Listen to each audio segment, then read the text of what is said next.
This past weekend, Tropical Storm Lala briefly strengthened into a hurricane as it nicked the southern tip of Hawaii's Big Island, close enough to potentially becoming the first hurricane on record to make direct landfall there, before weakening again within about 18 hours. It dumped rain heavy enough that forecasters warned parts of the island could see up to 25 inches, and it arrived as the second tropical cyclone to threaten Hawaii this year, following Hurricane Fausto's brush with the islands back in July. Here's the detail almost nobody covering Lala's approach actually explained. As meteorologists tracked the storm churning toward Hawaii, they were also watching it do something considerably stranger than simply being fueled by this year's exceptionally strong El Niño. Lala was actively feeding energy back into that same El Niño event, dragging a burst of westerly winds along the equator that helps push the ocean's warm water even further east, reinforcing the very climate pattern that helped create the storm in the first place. That is not a one-way relationship. It is a feedback loop, and understanding it is the key to understanding why this entire Pacific hurricane season keeps producing storm after storm, while, on the other side of North America, the Atlantic is having an unusually quiet year. This is the story of what actually happened with Lala, how El Niño and this year's hurricanes are reinforcing each other in both directions, and why the same climate pattern driving chaos across the Pacific is simultaneously calming things down across the Atlantic. No exaggeration, just what NOAA, the National Hurricane Center, and the meteorologists tracking this exact interaction are actually reporting.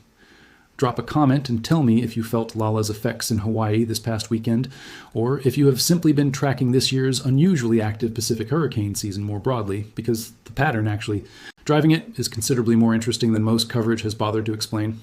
I read every one of these. If you want grounded science coverage instead of recycled panic, subscribe. It is free, and a like helps this reach people before the next storm in this pattern forms. Let us go for 5,000 likes on this one. Now let us get into it.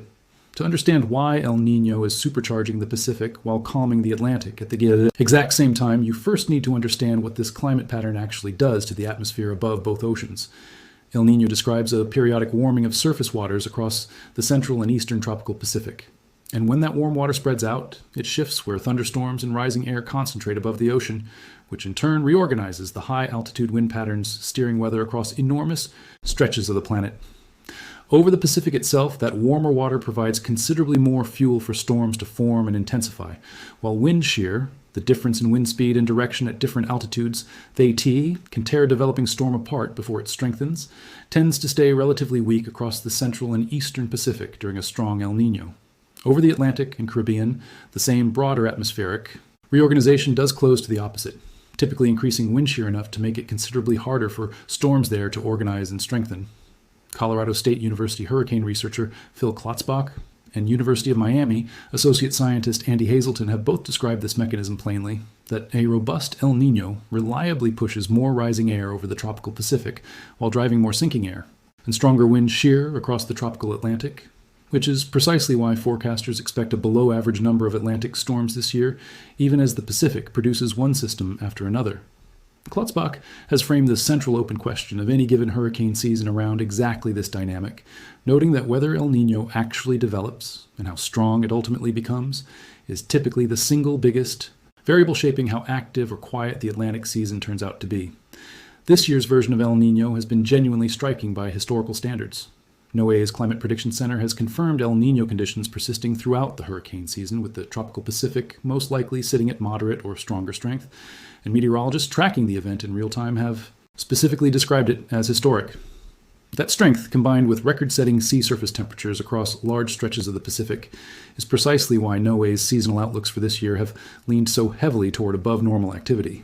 The agency's Central Pacific Outlook placed a 70% chance on an above-normal season, forecasting between 5 and 13 tropical cyclones in that specific region alone, while NOAA's broader outlook for the full Pacific Basin projected between 15 and 22 named storms overall, 9 to 14 hurricanes, and 5 to 9 major hurricanes, numbers that sit well above the basin's historical seasonal average.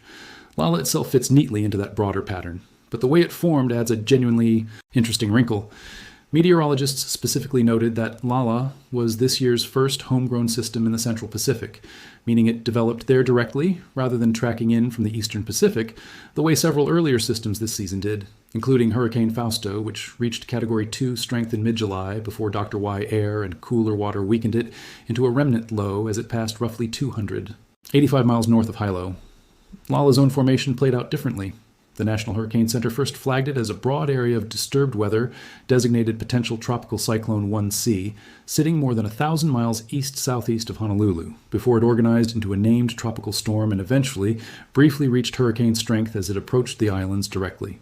Here is where this story becomes genuinely more interesting than a simple case of El Niño fueling one more storm.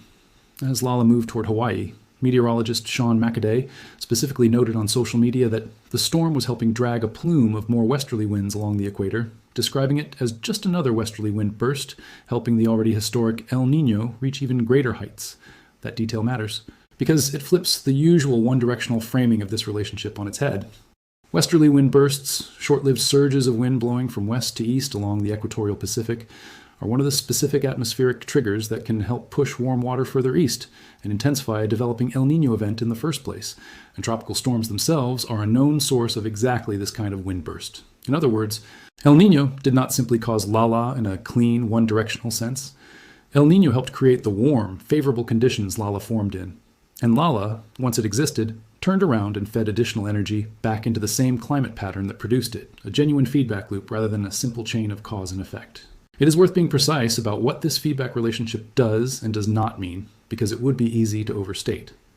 A single storm's westerly wind burst is a comparatively small contribution to an ocean, basin-scale climate pattern that has been building for months, and no meteorologist studying this interaction is claiming Lala meaningfully altered El Niño's overall trajectory on its own. What this detail does illustrate clearly is that the relationship between individual storms and the broader climate pattern shaping this entire season is genuinely more dynamic and interconnected than the simple version of this story. El Niño causes hurricanes, usually gets told. It also is not a guarantee that quieter conditions elsewhere are locked in for certain. Hazelton has been explicit that El Niño years have still produced major hurricane impacts in the Atlantic before, noting that some of the strongest Category 5 hurricanes on record have occurred even during El Niño seasons, when unusually warm Atlantic water managed to offset the added wind shear, meaning this. Year's relatively quiet Atlantic forecast describes a statistical tendency rather than a certainty. There is a broader consequence to this pattern worth understanding if you live anywhere along the Pacific coast or in Hawaii specifically. AccuWeather's own seasonal analysis has directly connected this year's exceptionally warm water and strengthening El Niño to elevated hurricane risk, not just for Hawaii, but for Southern California and parts of Mexico as well, regions that do not always factor prominently into typical hurricane season coverage, focused on the Atlantic and Gulf coasts. The Eastern Pacific has already produced one landfall in Mexico this year, Tropical Storm Boris, back in June, and forecasters expect the basin to remain active well into the traditional peak months ahead, meaning Lala's close call with Hawaii is unlikely to be the last significant system this particular El Niño-charged season produces. So what does all of this actually mean if you live anywhere the Eastern or Central Pacific hurricane season can reach? The practical lesson is that this year's relatively quiet Atlantic hurricane season should not be read as evidence that hurricane risk overall has eased, since the same El Niño responsible for that calm is simultaneously driving one of the more active Pacific hurricane seasons in recent memory. If you live in Hawaii, Southern California, or along Mexico's Pacific coast, treat this year's above-normal seasonal outlook seriously. Keep your household's hurricane plan current.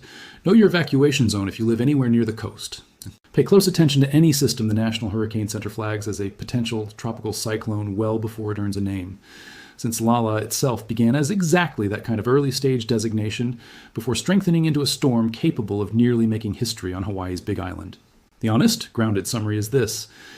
Tropical storm Lala briefly reached hurricane strength as it brushed Hawaii's Big Island this past weekend, part of a Pacific hurricane season that NOAA has forecast to run well above normal on both sides of the basin, driven by a strong and historically significant El Niño event and record-setting sea surface temperatures. That same El Niño is expected to suppress Atlantic hurricane activity this year by increasing wind shear across that basin, even as it fuels more frequent and more intense storms across the Pacific, a genuine opposite basin effect meteorologists have documented clearly. Lala itself illustrated an even more specific dynamic, actively reinforcing El Niño through a westerly wind burst as it approached Hawaii. I need a reminder that the relationship between individual storms and the broader climate pattern shaping this season runs in both directions, rather than in a single, simple line from cause to effect.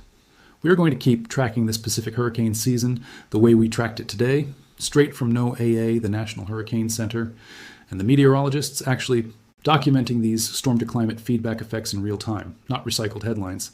Subscribe so you do not miss it as this El Niño continues strengthening through the rest of the season, because based on everything NOAA is forecasting, Lala is very unlikely to be the last close call this particular Pacific season produces. And leave that comment below.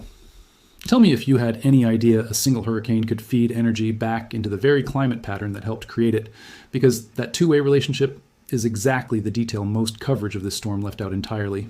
Because behind every one of these forecast outlooks is a family on Hawaii's Big Island who spent this past weekend watching rainfall totals climb toward 25 inches, a meteorologist tracking wind bursts along the equator in real time on a laptop, and communities across Southern California and Mexico's Pacific coast, who are only now starting to understand that this unusually active season, quietly reinforced by every storm that forms within it, is far from finished. 5,000 likes on this one. Let us go. See you in the next one.